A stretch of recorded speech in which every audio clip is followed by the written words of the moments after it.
In the aerial battleground of World War II, one aircraft was destined to become the quintessential dogfighter of its era. The P-51 Mustang, a stunning combination of speed, combat range, and firepower. Now, you're in the cockpit as Mustang pilots duel to the death with the best Axis fighters in Europe and the Pacific.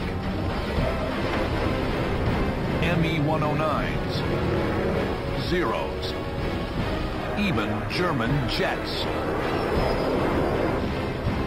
Cementing the Mustang's place as the most famous American warbird in history. Experience the battle. Dissect the tactics. Relive the dogfights of the P-51 Mustang.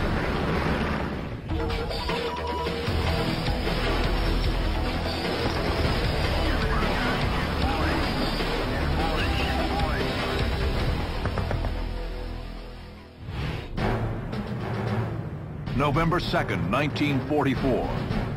16 P-51 Mustangs of the 352nd Fighter Group, the blue-nosed bastards of Bodny, drive deep into the heart of enemy territory.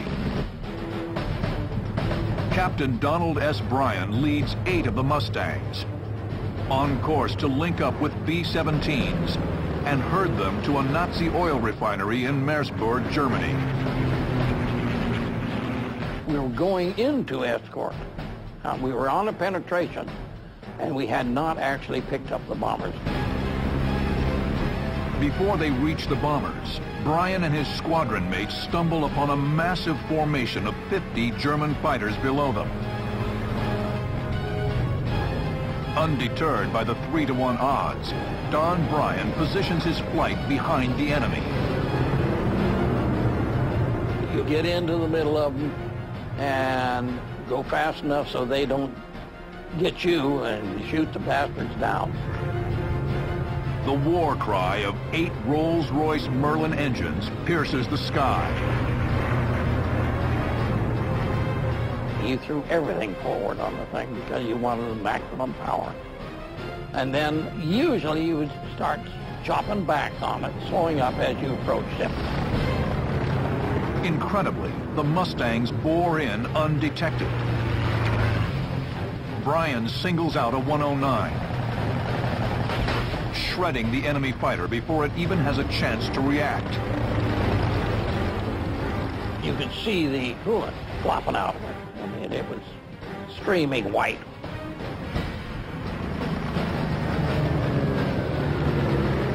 Bryan pulls up from his attack run. The Mustang's strike works. The 109s scatter. That's what we were after, is to break them up. And from then on until the very last, it was just a mix of airplanes everywhere. And not too dang many 51s. Don Bryan latches onto the tail of another 109, expertly balancing his stick and throttle. P-51D, I maintained, was the most perfect airplane that ever was designed. Everything was exactly where you wanted it to be. You drop your left hand, it goes right to the flaps, into the trim controls. The throttle's just in the right place. The prop control's just perfect. The instruments are set up just right. And it's an airplane you can just sit and touch everything without even looking at it. Bryan's finger is poised over the trigger. Suddenly, a frantic voice breaks over the radio. There's a bandit on Bryan's 6. He reacts with cool efficiency. All you do is just snap the stick into your gut and slam bottom rudder. And if you're at high speed, you just flick like that and you do a spin and it slows you up and then you pick up again. Bryan's move ditches the German, but also the rest of his flight. They didn't snap roll with me, so they went on. But Brian catches sight of a target of opportunity. A flight of 8 109s flying in the direction of the bombers.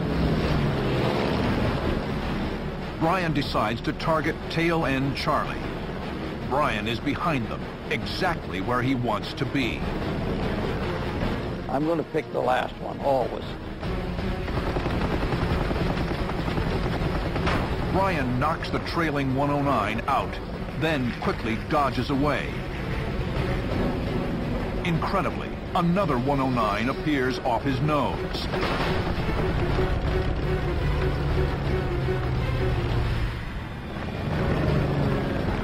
Brian quickly dispatches the bandit, his second kill in a span of seconds. When these things were so many, so fast, and I would say, okay, that guy is going down, and stop and look for something else. Brian dives back into the furball and latches onto a new target, but his lack of a wingman leaves him exposed. A sudden flash of metal in his rear-view mirror. It's a 109 on his 6 o'clock. Brian brakes to the left. He rolls and reverses, but the German has sunk his teeth into the Mustang and won't let go. I had the hottest 51 in the air, and this guy was outperforming me. That's what really sweats you off. This Luftwaffe pilot is unlike any other he's encountered. Don Brian's prowess in the P-51 Mustang is about to be put to the ultimate test.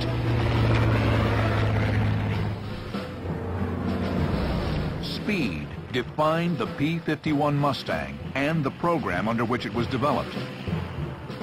When the British Air Ministry proposed in April 1940 that North American Aviation open a new production line for RAF P-40s, North American instead offered an entirely new airframe and promised it in less time. Just 127 days later, the first Mustang prototype rolled out of the hangar. The fledgling fighter had the same 1,100 horsepower engine that equipped the P-40. But aerodynamically, it was radically different. Unlike a conventional airfoil, the cross-section of the Mustang's wing was thin at the leading edge and thicker toward the middle, with a similar curvature on both top and bottom. This innovative design reduced the buildup of air at the leading edge of the wing, called drag, and ensured laminar flow, the smooth flow of air over the wing contours at high speed. This helped boost the speed of the prototype to 382 miles per hour, faster than the P-40 and even the British Spitfire. Later models of the P-51 were wedded to the 1,700 horsepower Rolls-Royce Merlin engine, and the true potential of the Mustang was unleashed. The Rolls-Royce Merlin is just got all kinds, it's got gobs of power to it. And when you kick the spurs into it, it really gets up and goes, especially going downhill. The definitive version of the Mustang, the P-51D, was armed with 6 50 caliber machine guns and had a top speed of 437 miles per hour. The P-51 would outperform the normal 109 and the 190 at any altitude. Compared to the ME-109, Germany's most mass-produced fighter, the Mustang has almost every advantage. It is considerably faster, turns slightly better, and has greater range and a higher service ceiling. But now, Don Brian is struggling to shake an ME-109 that is anything but normal. He can't outclimb the German, and his Mustang is on the verge of stalling. Now, up to that time, the 109s, we call them easy meat. And I'll be darned if this 109 outperformed me. Brian tries to dive away. The 109 easily stays in trail. Talk about scaring you. The oxygen mask at 4 Gs was supposed to stay, but I had to hold it on because I was sweating and it was falling down on my chest. The German inches closer. He was out turning me as he was coming in, and he finally got his guns on me. Like I say, not through me, but on me. And had he got them through, he'd have pulled the trigger and he got me. Brian summons a makeshift daredevil trick. He's only practiced a handful of times. You snap the stick into your gut, hit full bottom rudder, throw the stick full forward again, and then neutralize it. It's a death-defying maneuver he calls an inverted vertical reversement. Snapping the stick in tight stalls the aircraft. Ruddering down drops the nose. Incredibly, the torque of the propeller then twists the plane counterclockwise. Brian then pushes the stick full forward, neutralizing the effect. Only a supremely confident pilot would attempt such a bold move.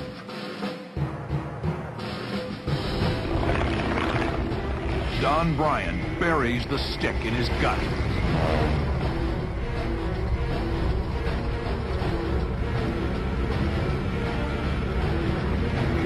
Your head hits the canopy, and the prop twists you around. Your airspeed is down to nothing, and you fall for about 2,000 feet until you pick up flying speed again. In the meantime, you have disappeared from that guy that was onto you in a fraction of a second. With one ingenious move, Brian has escaped certain death. The Mustang plummets for an agonizing 5 seconds before its Hamilton standard propeller starts chopping through the air again. Brian has survived, barely. And Buster, I sure didn't go back after him. But Brian doesn't break off to head for home. He is still in the middle of the frenzied melee. It was just airplanes everywhere. And darn it, there were darn few friends around. Below him, Brian spots one friend with some unwanted company. Brian is here. An ME-109 is here, chasing a squadron mate through the clouds below. Brian is desperate to save his friend. He rolls his Mustang over and dives to the rescue. November 2nd, 1944. Outnumbered and fighting for his own life, Mustang pilot Don Brian is now diving to save a friend. With the altitude and speed advantage, the Mustang Ace is poised to strike. In a dogfight, when you have two relatively equal aircraft, the one with the most airspeed and altitude is at the advantage. Brian squeezes a burst. The surprised 109 pilot breaks off and dives. Brian pursues his mark into a cloud bank. The German fills his gun sight. The Mustang's 6 Brownings deliver a third kill for the day.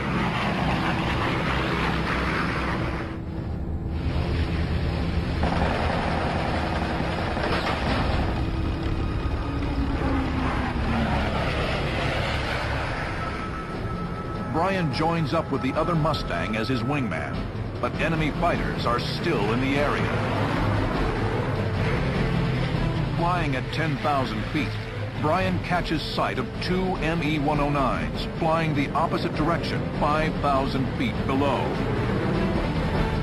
Only 2 of Brian's 6 guns remain loaded. I was running out of ammo, and finally, the last 2 airplanes, I was down to my inboards. But Bryan is not about to let the 109s escape. He and his wingman split S, pulling out directly behind the Germans.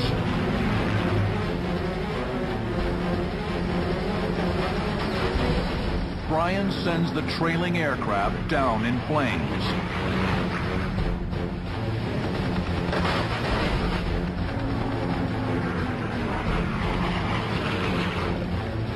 He pours on the coal and closes on the leader. At just 80 yards, Bryan squeezes the trigger.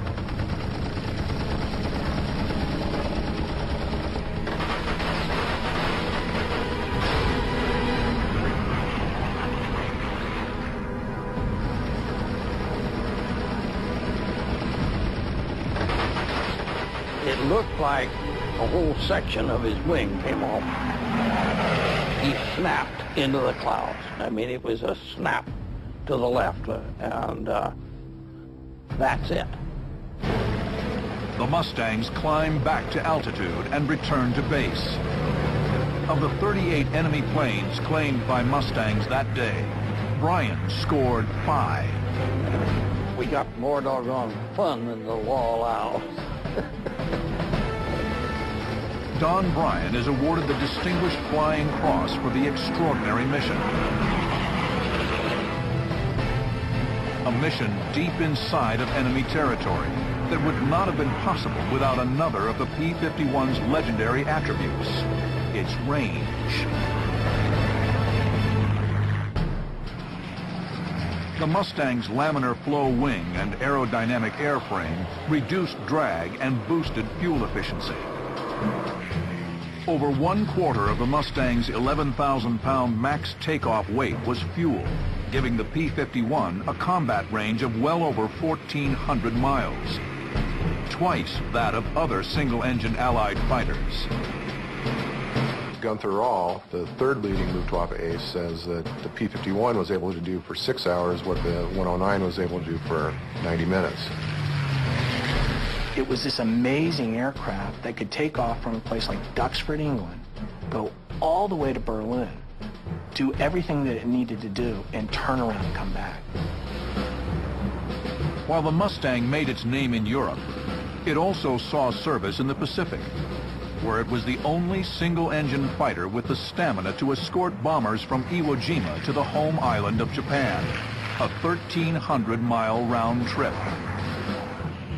Pilots called themselves the Tokyo Club. The benefits of membership: bad weather, exhaustion, flak, and enemy fighters, any one of which could kill. June 23rd, 1945, 9:38 a.m.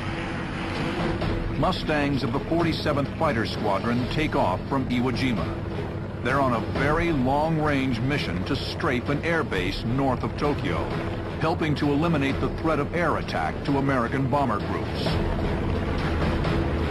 Lieutenant Robert Scamera flies element lead in a flight of 4.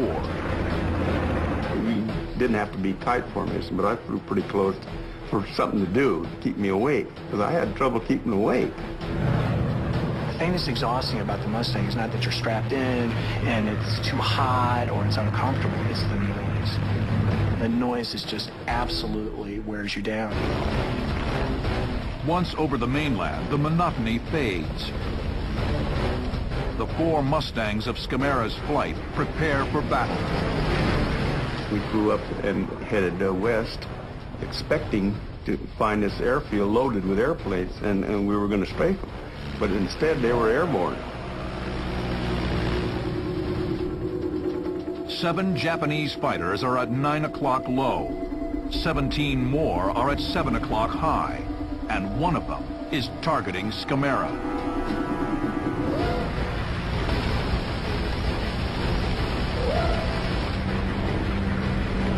I see these tracers come by past my cockpit, and that's when I broke formation, which was a no-no. You don't break formation, but if somebody's shooting at me, I don't care what the regulation was, I was going to get out of there. Scamera and wingman John Scanlon break hard left, as the sky erupts into a blazing curtain of tracer rounds. From there on, it was just a big dogfight. One plane after another. A zero appears off Scamera's nose.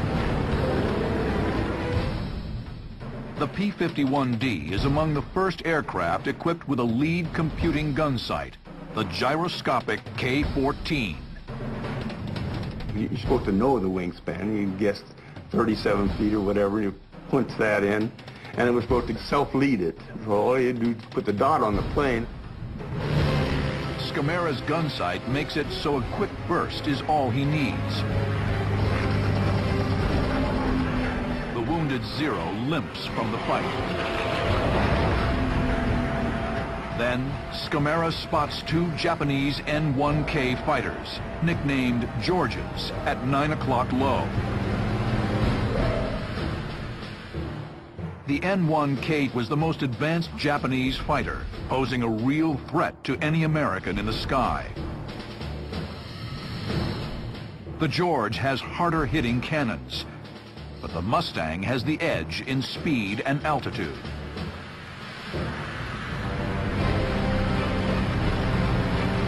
Scamera wings over into a dive. The Mustangs bore into the attack. June 23rd, 1945. In the midst of a deadly furball, Lieutenant Bob Scamera and wingman John Scanlon are closing fast on a pair of Japanese George fighters. I said, if that situation happens, there's two planes, I'll head for the leader, you head for his number two man. Well, I was closing in on the leader, and he wasn't shooting at the wingman. Scamera unleashes a torrent of hot lead on the enemy wingman. He dove down, and I took off after the leader. And I caught him in nothing flat and shot him down. Splash 2 for Scamera. His strategy is to strike fast and move often. I made short bursts because one thing, I didn't want to burn up my guns, and the other thing, I didn't have to because the Japanese planes weren't armored. And they were easy to shoot down. There was no problem there. Scamera engages several more Japanese fighters, damaging 3. Seemed like every place I pointed there was a Japanese plane. It just didn't take much maneuvering to get from one to the other. But suddenly, tracers streak over his canopy. A Ki-84 Frank, the fastest fighter in the Japanese arsenal, is diving from 6 o'clock high. Scamera brakes hard left. The Frank pilot's mistake is going too fast. He overshoots, pulling up into a climb. Scamera reverses and pitches up, straining to put the Pipper on target. I remember pulling up, and here was that gun sight was down on my cowling, and I couldn't get enough lead on him, so I practically stalled out.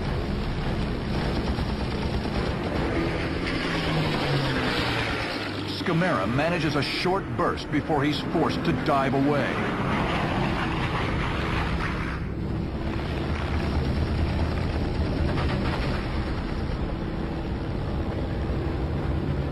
The burning Japanese fighter plummets right past his nose. Splash 3. Scamera scans the sky once more. I thought one Japanese plane was out ahead of me. As soon as he seen me coming, he split S over and dove to the ground. Well, I shouldn't have done it, but I followed. Scamera dives after the lone Oscar, but he begins to worry about his fuel state. Well, I said, the heck with him, and I said, let him go. I pulled back up using my airspeed to gain as much altitude as I could. After all the maneuvering, the other Americans are nowhere to be seen. Scamera is alone. Then he catches sight of something off his left wing. That's when I noticed Scanlon was still on my wing. I hadn't noticed that up till that time. Incredibly, Scamara's wingman has stuck with him through every twist and turn. Scamara decides to head to the rally point. I put him out on mutual support, which you don't talk to. You wiggle your tail and away he goes, and he flies about a quarter mile parallel to you. So he can watch my tail, I can watch his tail. They don't get far before Scamara spots trouble behind Scanlon. A zero right on his tail. I turned toward him, but I couldn't make it. I yelled at him over the radio to do something. There's a Japanese plane coming down on your tail. But it's too late. The Zero's 20mm cannons pummel Scanlon's wings. They burst into flames. He jettisoned his canopy and he bailed out, because his cockpit must have been pretty hot by then. Scamara circles his wingman's parachute, shooting at any Japanese planes that come within gun range. But I kept firing at them, keeping them clear, and pretty soon 4 of my guns went blank. 2 of them were still firing, but that's 2 of them had maybe 100 rounds more than the other 4.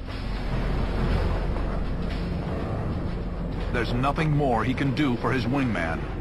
Scamara breaks off and heads for home.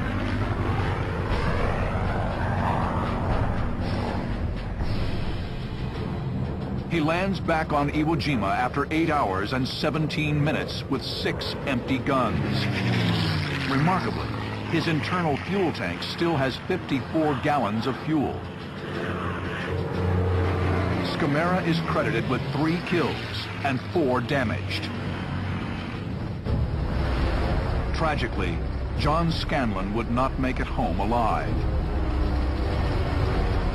Maybe 3 years later, I happened to notice this little article in the newspaper, 2 or 3 women that were acquitted of war crimes. And their war crime was releasing Scanlon from the infirmary to a civilian mob that was demanding them to release him to them. Well, they released him to him and they lynched him. And that's how I found out what happened to him. I'd have gladly given them back their 3 victories just if I could have saved John, but it didn't happen that way.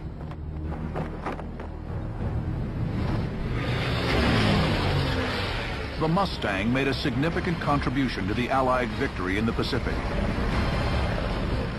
sweeping the skies of most Japanese fighters that threatened American bombers. Meanwhile, in Europe, Mustang pilots were among the first to take on the Third Reich's most menacing wonder weapon, the jet fighter. April 7, 1945. A lone P-51 Mustang soars above a large formation of B-24 bombers, droning into the German heartland. The Mustang pilot, Lieutenant Richard Candelaria, is the first to arrive on station above the bombers. The rest of the squadron is lost in thick cloud cover below. I had gotten to the rendezvous point about 3 or 4 minutes before the rest of the squadron got there. They said, we'll be there in 2 or 3 minutes. Candelaria keeps his eyes outside the cockpit, scanning the sky. The D-model Mustangs featured a bubble-type canopy that greatly improved visibility over previous models.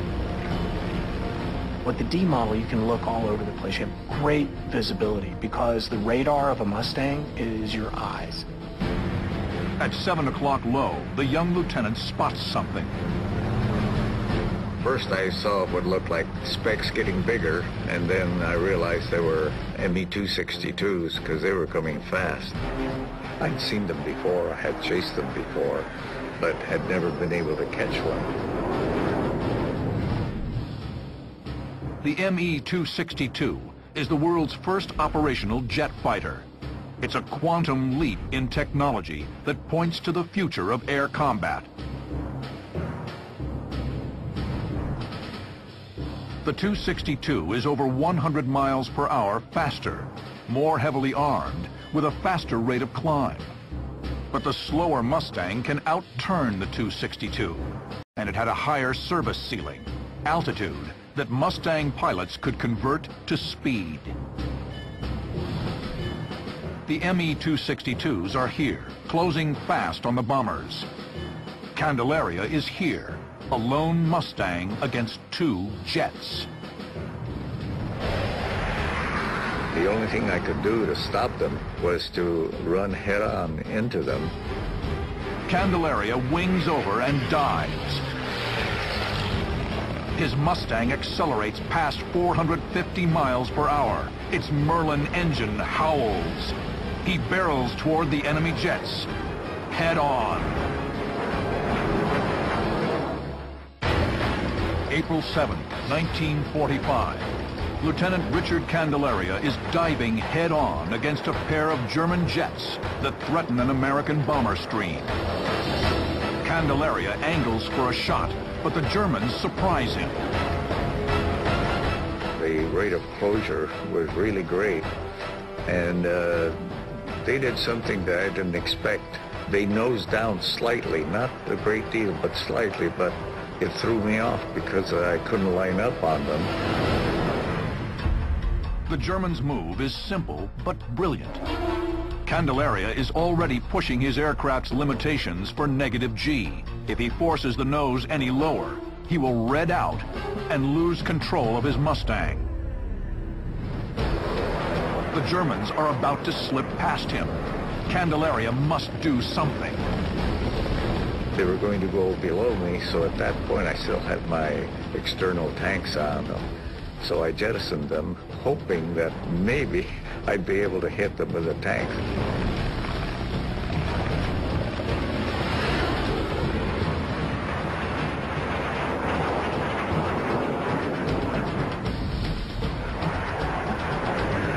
The German jets brake hard left to dodge, forcing them to change course away from the bombers. Candelaria has created a brief window in which he can reverse direction and go on the attack. I rolled over and did a split S. Altitude converts to airspeed. I came down, then pulled up. By that time I had about 490, maybe 500 miles an hour. Candelaria's split S positions him inside his enemy's turn. He's able to pull lead as the jets bank right toward the bombers. Candelaria squeezes the trigger. It looked like something sparkled right behind the cockpit, and the right engine started to belch out smoke, black smoke. So I knew I'd hit it at least in the engine. The stricken jet dives beneath the clouds. Candelaria is uncertain if he's killed the 262, but he doesn't have time to think about it. As I started to level off, I saw something like glowing tennis balls going by my right wing. My crew chief had put some little round mirrors on the top of the canopy, and when I looked up in the mirror, I saw the nose right behind me. As Candelaria focused on the leader, the enemy wingman slid in on his 6 o'clock. I broke left, hard left, because the bombers were on my right. So if they were going to chase me, they'd be going away from the bombers. An explosive 30-millimeter cannon shell strikes Candelaria's right wing. The Mustang bucks, but he holds the turn. The German jet can't turn with the Mustang and quickly overshoots. So I just broke to the right to try to get on him, and he was just going way too fast. The German jet effortlessly pulls beyond reach. It dives away from the fight. Candelaria is wounded, but far from broken.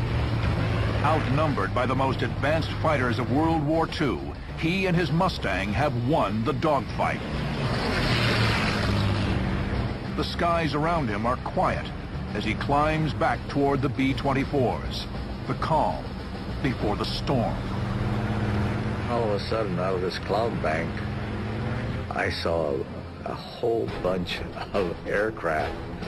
And I looked down and I said, hot dog, look at all those black crosses. And then I thought to myself, well, dear Lord, I've been praying for enemy aircraft. I'd have preferred them in twosies and threesies, not all at once. Candelaria is here. He's got 15 German Me-109s below him, heading up toward the Liberators. Once again, Richard Candelaria is the only one that stands in their way. He throttles up, hurtling into the dogfight. The American targets the group leader. This one was yellow from the windscreen right to the nose, to the spinner. It was a bright yellow. This guy wanted to be seen. That should have given me a clue that he was probably a hot shot. Candelaria maneuvers for a shot. I was trying to pull lead on him. I found out that I wasn't going to be able to, because in order to do that, I'd have been heading toward the bombers. Any stray round could hit a big friend. Candelaria can't risk it. He decides instead to pass underneath the German and reverse vertically, giving him an angle clear of friendly aircraft.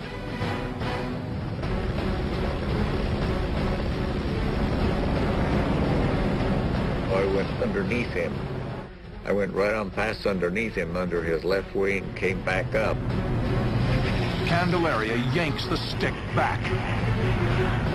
An excruciating 6G pull. The 109 opens up on the B-24s, lobbing cannon shells at long range.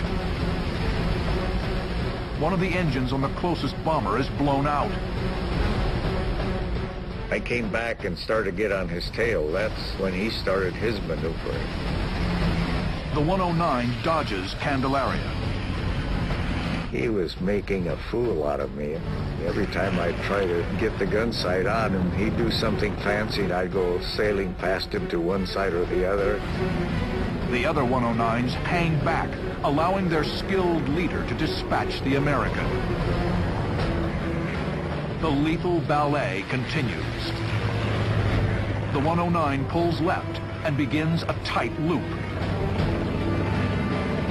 He rolled over on his back, and I was just under him, and we started turning, trying to out-turn each other, and I could look up and see him, and he could look down and see me.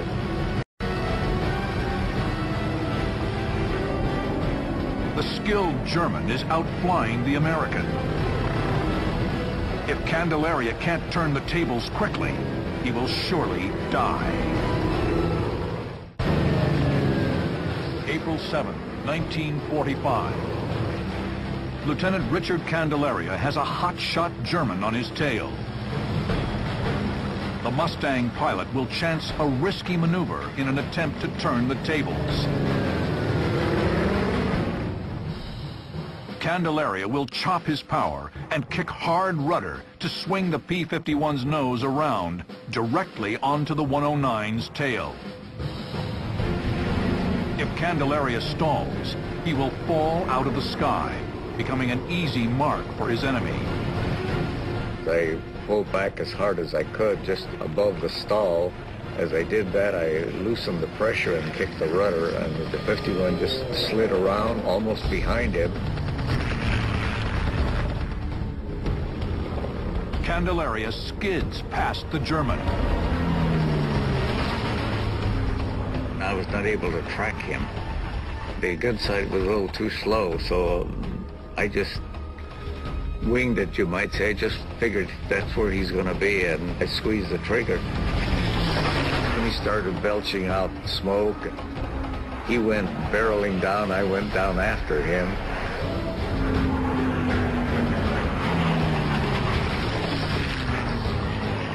Then I saw him bail out. The canopy came off and he went into the woods and crashed. It's a hard-fought victory. But the leaderless pack of 109s is now out for revenge.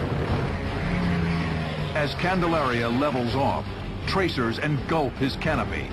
A 109 is coming in fast. Candelaria skids his Mustang to the left. The German overshoots.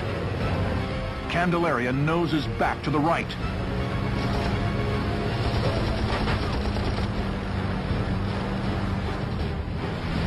A few solid hits convince the German pilot to bail.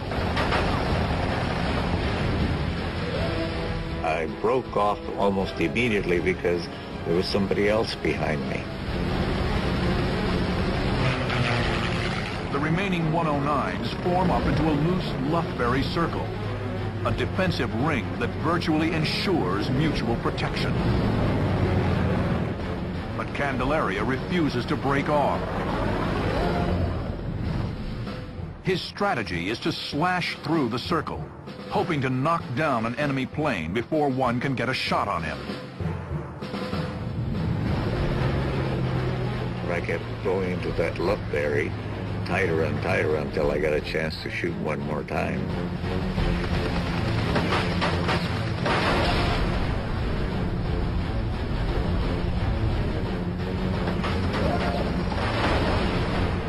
Another 109 down.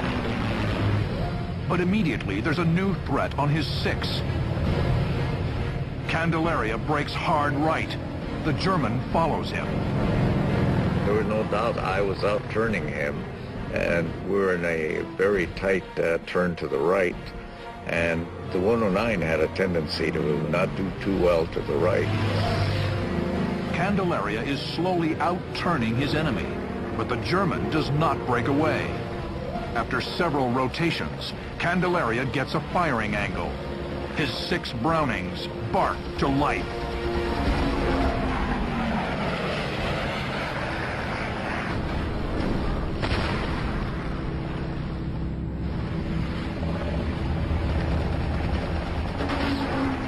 He just sort of snapped and went into the ground and cartwheeled across the ground.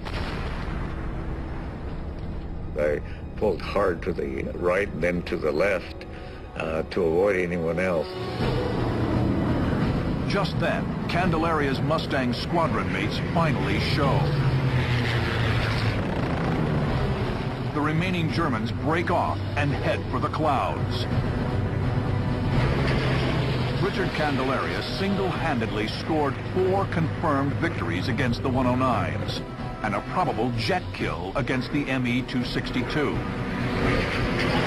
Coming home, sort of the last 100 miles, I noticed my knees were shaking, and I don't know if it was the adrenaline or what, but my knees were shaking. I realized, boy, that was close. That was a little too close. Men like Richard Candelaria made the P-51 one of the most successful fighters in the history of air combat. In Europe alone, the Mustang accounted for 4,950 enemy aircraft, making it the highest-scoring U.S. fighter in the theater.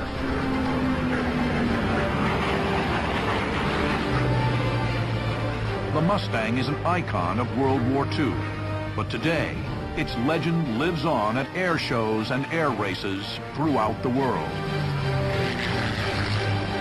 I'm so fortunate to be able, as a civilian, fly with these guys in the Heritage Flight Program for the Air Force, where we take the Mustang and we fly it with the Raptor and the A-10 and the F-15 and the F-16. Without a doubt, if you ask those guys, if you go and fly one aircraft, they all want to get in the Mustang.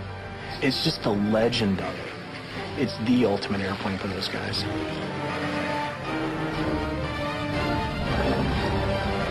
The Mustang remains a true classic, a lethal fighting machine of sculpted beauty, and an enduring symbol of American air power.